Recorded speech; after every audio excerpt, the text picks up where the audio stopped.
Welcome back. Inching lower now towards 17,050. That takes the cut on the Nifty to triple digits. It's a 100-point knock on the Nifty, while the Sensex has extended its downfall today to 300 points plus. There is weakness, there is pain across the rest of the Asian markets too. Hang Seng down more than 2%, 2.2%. The Taiwanese markets hurtling towards a 1.5% fall. Vikas Khemani, founder of Carnelian Capital Advisors, is with us on the show now. Vikas, there is so much uncertainty, there is panic in the markets, there is pain, portfolios are getting hit. You know, what is your call? What should one do? Does this get a lot worse from here? And if yes, what is the reason for that?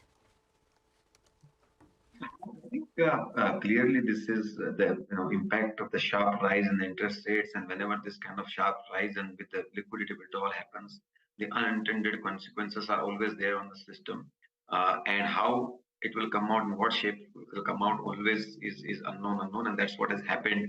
I don't think anybody kind of thought that the smaller banks would be the starting point this time around. Larger banks were fairly well placed in terms of capital adequacy and all, but it is somewhere else. So always this kind of unintended consequences are coming from unseen and unknown factors. Fortunately, I think there has been a very quick response to contain the damage, and that's a good part. And I mean, we like to obviously see, because it's a very short time for such kind of problem to make any call. Good news is that Indian markets or Indian economy is relatively insulated from what's happening outside there. Our financial system is very solid. Our banking system is very solid. We do not have any major contagion impact possible on the economy. Of course, in a shorter term, the sentiments across the globe plays out, and that's where I think what we are seeing in the Indian equity markets also having an impact of that. So the way I see is that as it plays out, if I were to take, let's say, 3-6 months out, my sense is that inflation has peaked out, interest rates have peaked out, and you will start seeing some sort of comfort getting drawn on that. And Indian markets on most counts look reasonably well placed. So you will see incrementally money coming towards Indian markets, and once this panic subsides, I think markets will remain sort of get back to the normalcy. My sense is that it might be like this next couple of days, then till the time we get clarity. If there are more such failure possible, is this a larger scale? Right now, the worry is that there could be larger, more number of banks which could be impacted by that. What will the game plan? So I think it will take probably a week or 10 days to settle down more, is my sense. But we are also watching. It's a fairly evolving situation, so one can't say for sure this is how going to pan out. But only good news I can say is that Indian markets are on a very relative basis insulated from what's happening. Indian economies is relatively insulated from what's happening there. Vikas, hi, good morning. So are you beginning to nibble in? Is that what you're advising clients? Or are you saying stay on the sidelines, keep the powder dry and wait till it goes lower? No, I think, look, again, I don't see a major catastrophic event, especially in Indian markets perspective. And the fact that all the regulators are, agile and attending to the situation. So I don't see a major fall, and that makes it, interesting point from now to, next 1 week, 2 weeks kind of situation.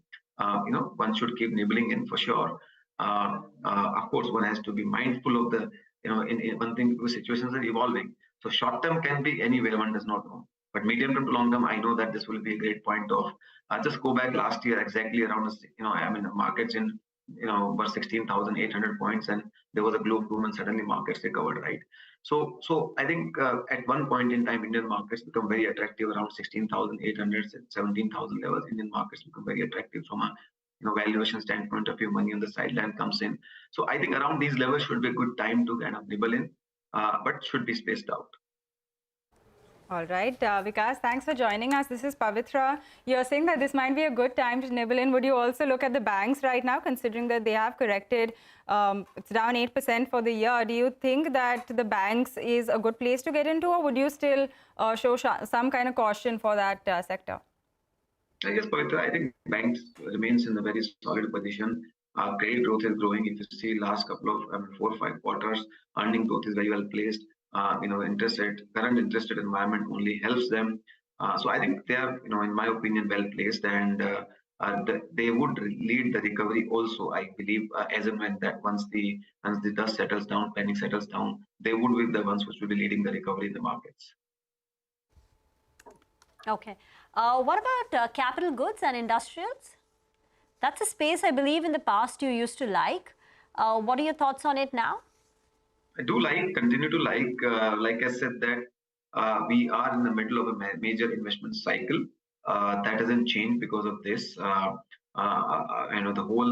whole theme of China plus one, local investments, local manufacturing, from which the investment cycle do benefit. It does not change. It remains very, very intact. Whenever these kind of situations do arise, same companies which are kind of growing and will continue to grow are available at a good price. So definitely, these are the investment opportunities in those structurally positive sectors. All right, Vikas, we'll leave it at that today. But thank you very much for joining us and taking us through your outlook. Some much needed optimism from you today, so that is helpful. But thanks for that. We do need to get into a short break on the show. But when we come back, we're going to speak with the management of Intellect Design Arena. So stay tuned for that.